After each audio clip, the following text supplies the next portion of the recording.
right, everyone, Economic Ninja here, and I'm almost a professional. Let's see how this goes. All right. All right, I got a new topic for you. I'm going to talk with a very successful person, even though he'd never tell you that out loud. And he's part of the Real Estate Master Group. Oh, goodness. Real quick before the bar comes down, all right, go for it. Sweet. All right. All right. Okay. Hey, everybody, Economic Ninja here. I hope you're doing great. I am with longtime subscriber and now master course, real estate master course student, and I want you to introduce yourself. Hi, I'm David. I've been a longtime subscriber and yeah, gotten to know Travis over the couple of meets and years, and just learned a lot from him over the last, 4 years? Yep. Now I'm going to lay some groundwork real quick, if you don't mind me talking a little bit about your background. Okay. Okay, and I hope this doesn't embarrass you. You are part of the 1% of earners in this country, but you got there by very hard work. Did you go to college? No. Okay. You have been through a lot of jobs. You have been a welder. You've been self-employed a lot. You've been a restaurateur, if that's the right word. Yeah. You've owned commercial property, residential property. Have you ever owned any residential rentals? Yes. Nice. Yes. It blows me away, honestly, everyone, when someone like him of his caliber of experience, life experience and investment experience, takes a risk on this course. Do you mind you were talking about nuggets earlier. I want to teach people about nuggets, because a lot of people expect to take a course and they learn everything, right? A lot of people do if they're total beginners. What's the importance of nuggets? Well, even if you think you know everything, you don't.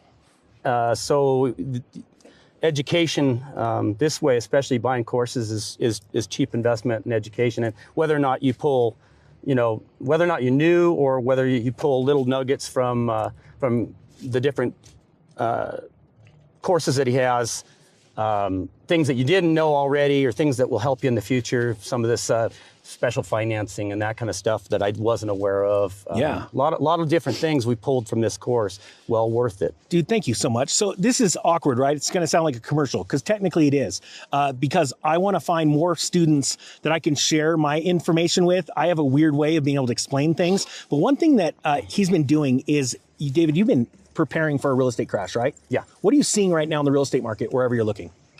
Starting to soften, more days on the market. Some places more than others. Okay. But you can see it start to waver. Gotcha. What's your grand plan as far as how are you going to capitalize? What are you doing right now to capitalize on a serious downturn in real estate in the future? Just trying to multiply dollars right now to have enough to invest in the real estate market, whether it be the tax liens, deeds, or actually owning properties, flipping properties, Yep. Carrying the note on them, all these different ways that you can go about it. So you own precious metals, you own real estate still. Mm-hmm. You owned your most recent business, you sold, but you kept the real estate, and that's an excellent opportunity right there. Yeah. And and think about it, your goal is to watch the person that bought your business succeed in that business, Yeah, right? absolutely. So you've got all kinds of hedges between the crypto, precious metals, inflation hedges set up, but you are not sitting back waiting. Like you said, you're looking to start the liens. Mm-hmm. You're looking to buy properties through deeds. You're not waiting for a crash. What's your take? Because a lot of people would say, yeah, but if the ninja's right and it's going to crash, why would you buy now?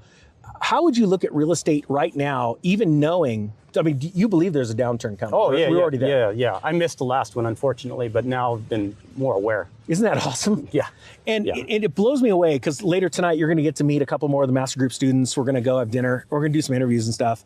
And they are also quite successful. Mm-hmm. And it's like, I'm always trying to figure out ways. And I want to ask your take on this. If you could explain this to people that are just starting out and don't have a lot of money.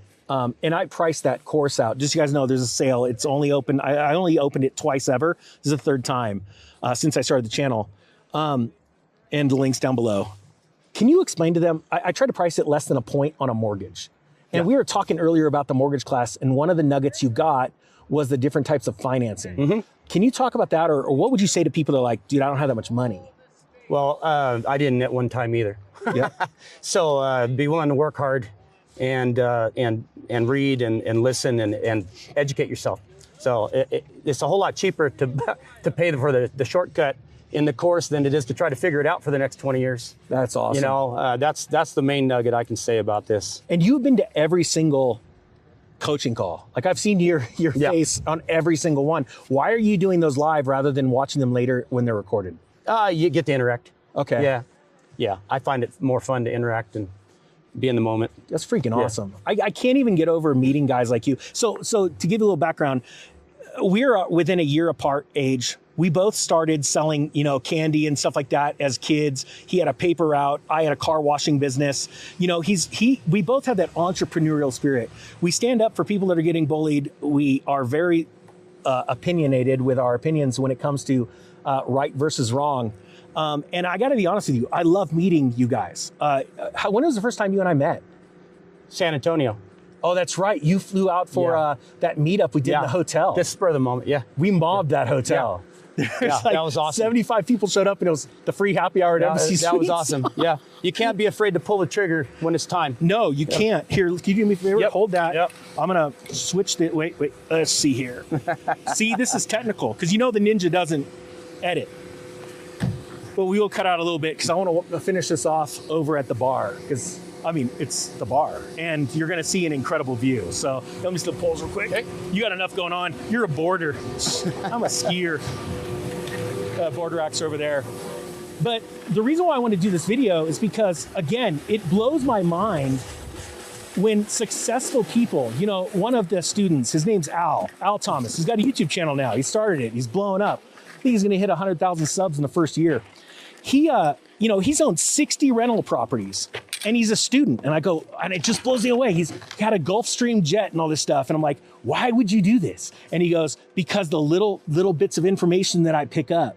Here, let's move over and jump over here and see what we can do. All right, David, I wanted to ask you this. What is the biggest lesson you learned in life when it comes to cycles and real estate? How to recognize them now. You become aware of it. And, I missed the last one, like I said. It worked out okay, but it could have worked out a lot better if I'd have seen it coming.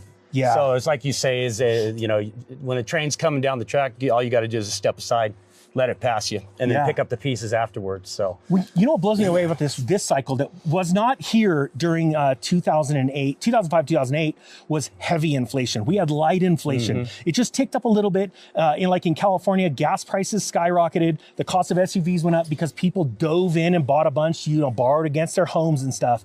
But now we have real serious inflation. So you and I own precious metals. We've been watching those prices rise.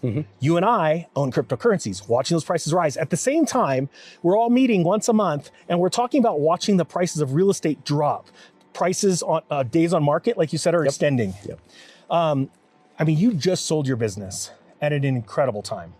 And he's got his work ahead of him because unlike most business owners that sell their business and they just walk away after a 6-month period, helping the new owner get their feet in, whatever they negotiate, you sold it and you still retain the ownership of the property. So your goal is very, very unique in that your goal is to make sure they are a success. Yeah, absolutely. Even during a downturn. I honestly believe that is one of the most exciting things where most people would be running away from business and going, dude, everything's crashing. Sucker, you're not that person. You can't be that person. And you set it up that way because you're like, hey, if that person fails, I don't have a tenant. And so so can you talk about that, like that thought process? Well, originally, we purchased during COVID. So, and it was a place I loved and just had a vision for. And the vision was a 3 to 5 year plan to either turn it or run it, Yeah. And so every step that we made wanted to make it better and better and better. And we handed her a turnkey business. And not only that, you've made, quite frankly, honestly, I want to say the numbers, a very successful restaurant. Yes. You made a lot of money. And so you were able to pass that legacy on to her, show her the books and all that stuff. But what's really interesting is, see how he said 3 to 5 years? Consider this, that's a cycle. See, a lot of people get into business for themselves and they go, I'm always going to be doing this. Like you were a welder. You were an aircraft mechanic. You didn't do it forever. You were moving from cycle to cycle, or you were taking your money and bringing it to the next level. Yeah. You built a business and you saw appreciation in the real estate, you saw appreciation in the business. And now what are you going to do with the money from that? You're going into the next thing, right? Yep, absolutely. Absolutely. We're going to multiply that again and follow this next wave up. And that's one thing I learned from all of this education is ride the cycles. Don't think about holding something for 20 years necessarily. Ride each cycle up, and that's how you build great wealth. Excellent. And just, the couple runs that we did before, this is only, I think, run what, 3 or 4 today? There's like nobody here today skiing. And just, there's your backdrop right now of the lake behind us. But he was talking about, okay, I've got to separate my money. I want the greatest bang for my buck, but I also know I've got to be diversified so that in case I'm wrong, something, we talked about that. And part of that is holding cash, right? Yep. Legs of the stool. Yeah, isn't that funny? I mean, the crypto community, there's people in crypto and people in gold and silver that would think you're nuts to hold cash. But you know who else holds cash? Who else holds cash? Warren Buffett. Don't you love that? I mean, it's so easy. It comes around. Every financial person, billionaire out there has a key position in cash. Why? Because if you miss the timing and there's a better buying opportunity on the way down, you rebuy more because you understand the technicals and fundamentals. All right, with that being said, we got to go ski and we got to go see K-Risk down the hill at the lodge. And I hope you guys have an awesome day. That master course, it's only been open twice. It's every single course I've ever made on real estate, and it includes every course in the future about real estate for free. That's included. So it's all real estate courses. Plus, you're going to get once a month coaching calls in a group setting, people like David and me. And we keep the group pretty small, to be honest with you. Everyone gets to ask questions, and that's once a month for the next year. So these guys keep getting extended because I want to keep bringing you guys value. So, all right, with that being said, everyone, the Economic Ninja and David, are out.